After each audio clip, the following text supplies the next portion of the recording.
کہ شاید سلطان مجھے اپنے محل کے کوئی خوبصورت کنیز دے دے جس سے میں شادی کر لوں، اور ہو سکتا ہے کہ میری قسمت دوبارہ جاگ جائے، میں پھر خوشی خوشی واپس لوٹ جاؤں گا۔ اب سب کی نظر اس تیسرے نیک آدمی کی طرف تھی جو ابھی بھی خاموش بیٹھا ہوا تھا۔ سلطان نے گردن گھما کر اس کی طرف دیکھا اور پوچھا، کیا تمہیں کسی چیز کی خواہش نہیں؟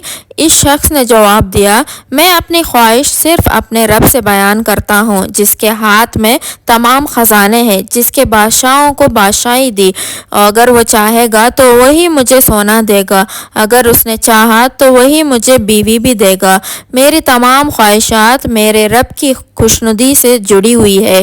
سلطان نے اس نے شخص سے کہا، پھر بھی تم بتاؤ کہ تمہاری خواہشات کیا ہے؟ پھر اس نے سلطان کی طرف دیکھا اور کہا، اگر خدا نے تم پر اپنا فضل کیا ہوا ہے اور تم اس فضل سے خواہشات کی تکمیل کرنے کے قابل ہو تو میرے لیے دعا کرو، خدا مجھ پر بھی اپنا فضل کر دے اور میرا ہر عمل اس کے مرضی کے تابع ہو جائے۔ سلطان نے اس کی باتیں سن کر حیران ہوا مگر کچھ کہے بغیر وہاں سے چلا گیا۔ اگلے دن سلطان محمود غزنوی اپنے تخت پر وراجمان تھا۔ اس نے اپنے مصاحب کو حکم دیا، کل رات والے تینوں مسافروں کو دربار میں حاصل کیا جائے۔ چنانچہ ان تینوں کو سلطان کے دربار میں پیش کیا گیا۔ جب وہ سلطان کے دربار میں حاضر ہوئے اور یہ دیکھ کر حیران ہو گئے کہ تخت پر بیٹھا یہ شخص وہی ہے جس سے کل ان کی ملاقات ہوئی تھی، وہ دل ہی دل میں خوف زدہ تھے، شاید سلطان ان پر برہم ہوگا۔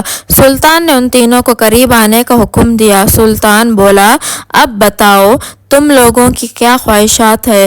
کابل کے دو باشندوں نے اپنی اپنی وہی خواہشات ظاہر کر دی جو انہوں نے کل سلطان کو بتائی تھی۔ پھر سلطان نے اس اجنبی سے شخص سے پوچھا، بتاؤ تمہاری کیا خواہشات ہے؟ وہ بولا، اے سلطان محمود غزنوی، اگر میں تم سے تمہاری بادشاہی مانگوں کیا تم مجھے دو گے؟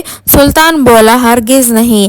یہ کیسی خواہشات ہے؟ کوئی ایسی خواہش بتاؤ جو میں پوری کر سکوں۔ تم سونا مانگو گے تو میں سونا دوں گا، اگر تم گھر مانگو گے تو گھر دوں گا۔ اجنبی بولا، تم میری خواہشات پوری کرنے کی قابل نہیں ہو، مجھے خواہ یہاں بلا کر میرا وقت ضائع کیا۔ میں تو اس سے مانگتا ہوں جو بادشاہوں کو بادشاہی دینے والا ہے۔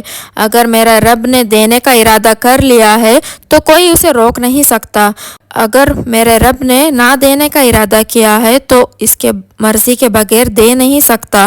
سلطان چاہتا تھا کہ یہ اجنبی شخص کسی نہ کسی چیز کا خواہش کرے، مگر سلطان کے لاکھ کہنے کے باوجود اس اجنبی شخص نے سلطان کے آگے ہاتھ نہ پھیلایا۔ آخر تھک ہار کر سلطان نے حکم دیا، جس شخص نے عورت کی خواہش کی ہے اسے محل میں موجود خوبصورت کنیزوں میں سے ایک کنیز دے دی جائے، اور جس نے پیسوں کی خواہش کی ہے اسے سونے کے سکوں سے بھرے 2 تھیلے دیے جائے۔ سلطان کے حکم کے بعد فوراً تعمیل کی گئی۔ اس کے بعد سلطان نے کہا، اب تم لوگ اپنے اپنے وطن واپس لوٹ جاؤ۔ سلطان کے حکم پر وہ تینوں سفر پر نکل پڑے۔ اب چلتے چلتے وہ راستے میں ہی تھے۔ جس شخص نے سونے کے 2 تھیلے اٹھائے ہوئے تھے وہ تھیلوں کے وزن کی وجہ سے تھک گیا اور اب اس کی حالت یہ تھی کہ اس سے چلا بھی نہیں جا رہا تھا۔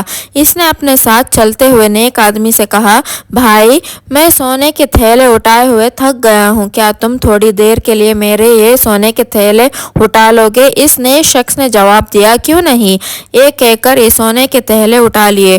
دوسری طرف سلطان نے اپنے درباریوں سے کہا، اس اجنبی شخص نے مجھ سے کچھ نہ مانگ کر میری توہین کی ہے، اس نے مجھے ایسے ٹھکرا دیا جیسے میں کوئی غریب بھکاری ہوں جو خود دوسروں کے آگے ہاتھ پھیلانے کا محتاج ہوتا ہے، حالانکہ میں نے اسے بار بار کہا اپنی خواہش ظاہر کرو۔ سلطان کے درباریوں میں سے ایک درباری سلطان کی بہت خوشامد کرتا تھا۔ وہ جھٹ سے بولا، سلطان معظم، اگر آپ کے پاس بادشاہت اور دولت ہے تو وہ اسی وجہ سے ہے کہ اللہ نے اسے عطا کیا ہے، آپ مخلوق میں اسے بانٹ دیں۔ اگر کوئی آپ کے سامنے خواہش رکھنے سے انکار کرتا ہے تو آپ کی توہین ہے، اور اس توہین کی کم سے کم سزا موت ہونی چاہیے۔ سلطان اپنے وزیر کی بات سن کر جذباتی ہو گیا اور فوراً جلاد کو بلایا اور ان تینوں کے پیچھے جانے کا حکم دیا۔ تینوں آدمیوں میں سے جس کے پاس لڑکی اور سونا ہے اسے چھوڑ دے، اور جو خالی ہاتھ ہے اس کا سر کاٹ کر میرے پاس لاؤ۔ جلاد روانہ ہو گیا۔ جب وہ ان کے پاس پہنچا تو اس نے دیکھا 3 شخص جا رہے ہیں، ایک کے ساتھ لڑکی ہے، ایک نے سونا اٹھایا ہوا ہے اور ایک خالی ہاتھ جا رہا ہے۔ اتفاق سے اس وقت سونے کے تھیلے اس نیک شخص نے اٹھائے ہوئے تھے، اور جو حقیقت میں سونے کا مالک تھا اس کے پاس کچھ نہیں تھا اور وہ خالی ہاتھ تھا۔ جلاد اس کے پاس آیا اور تلوار کے ایک ہی وار سے اس کی گردن کاٹ ڈالی اور اپنے پاس لے گیا، اور کابل کے شخص نے اپنے یہ حالت دیکھی تھر تھر کانپنے لگا۔ دوسری طرف اجنبی شخص کو معاملہ سمجھ نہ آیا کہ یہ ہوا کیا ہے اور اس کی گردن کیوں کاٹی گئی ہے۔ جب جلاد اس شخص کا سر سلطان کے پاس لے آیا تو سلطان محمود غزنوی نے بغور دیکھا اور غصے سے بولا کہ بے وقوف، تم اس بے گناہ شخص کا سر کاٹ کر لے آئے ہو جس نے با ادب ہو کر مجھ سے خواہش کا اظہار کیا تھا۔ دور ہو جاؤ میری نظروں سے، اس سے پہلے کہ میں تمہارا سر بھی قلم کر دوں۔ سلطان سمجھ گیا کہ سونا لینے والا شخص تھک گیا ہوگا اور اس نے اپنا سونا اس اجنبی شخص کو تھوڑی دیر کے لیے دے گیا ہوگا۔ سلطان نے دوسرے جلاد کو بلوایا اور بولا، اب تم جاؤ اور جس کے پاس سونا ہے اس کا سر کاٹ کر لے آؤ۔ جلاد وہاں سے روانہ ہوا۔ اس بار خدا کا کرنا ایسا ہوا کہ کابل کا جو آدمی مارا گیا تھا اس کے ساتھی کے دل میں لالچ پیدا ہو گیا تھا۔ وہ چلتے چلتے بولا، بھائی دیکھو، میرا دوست بیچارہ مارا گیا، مگر اس کا سونے کا اصل مالک میں ہوں، کیونکہ ہم دونوں کابل میں اکٹھے تھے۔ تم یہ سونا مجھے دے دو۔ نیک آدمی کو کوئی لالچ تھی نہیں، اس نے فوراً دونوں تھیلوں کو کابل کے شخص کے حوالے کر دیا۔ اب منظر یہ تھا کہ اجنبی شخص دوبارہ خالی ہاتھ تھا اور سونا اس کابل کے باشندے کے پاس تھا جو اپنے ساتھ کنیز کو لے چل رہا تھا۔ اتنے میں جلاد وہاں پہنچ گیا۔ اس نے دیکھا کہ ایک شخص خالی ہاتھ ہے اور دوسرے کے پاس سونا ہے۔ اس نے کابل کے دوسرے باشندے کو بھی موت کے گھاٹ اتار دیا اور سر لے کر سلطان کے پاس پہنچا۔ جب سلطان نے دیکھا غصے سے چلا اٹھا، یہ آدمی بھی غلطی سے مارا گیا۔ سلطان نے کچھ دیر کے لیے غور کیا اور جب وہ پرسکون ہوا تو اسے سمجھ آ گئی کہ خدا کا فضل اس اجنبی آدمی کے لیے حفاظت کی ایک دیوار ہے جس نے اسے کسی قسم کا نقصان پہنچنے سے روکا ہوا ہے، ورنہ ایک ہی وقت میں ایسا اتفاق ہونا سمجھ سے بالا تر ہے۔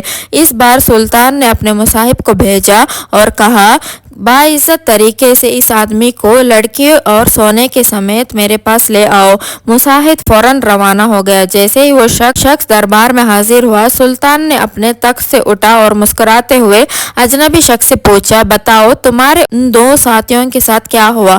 اس نیک آدمی نے جواب دیا، سلطان کا اقبال بلند ہو، جس نے سونا مانگنے والے کو سونا دیا اور کنیز مانگنے والے کو کنیز دی، مگر بدلے میں ان کی جان ہی لے لی۔ اجنبی شخص کی بات سن کر سلطان کام کر رہ گیا اور خدا سے گڑ گڑا کر معافی مانگنے لگا۔ اس نے نرم آنکھوں سے پوچھا، اے نیک انسان، اس وقت میں ایسا کیا کام کر سکتا ہوں جو مجھے خدا کے غضب سے بچا سکتا ہے؟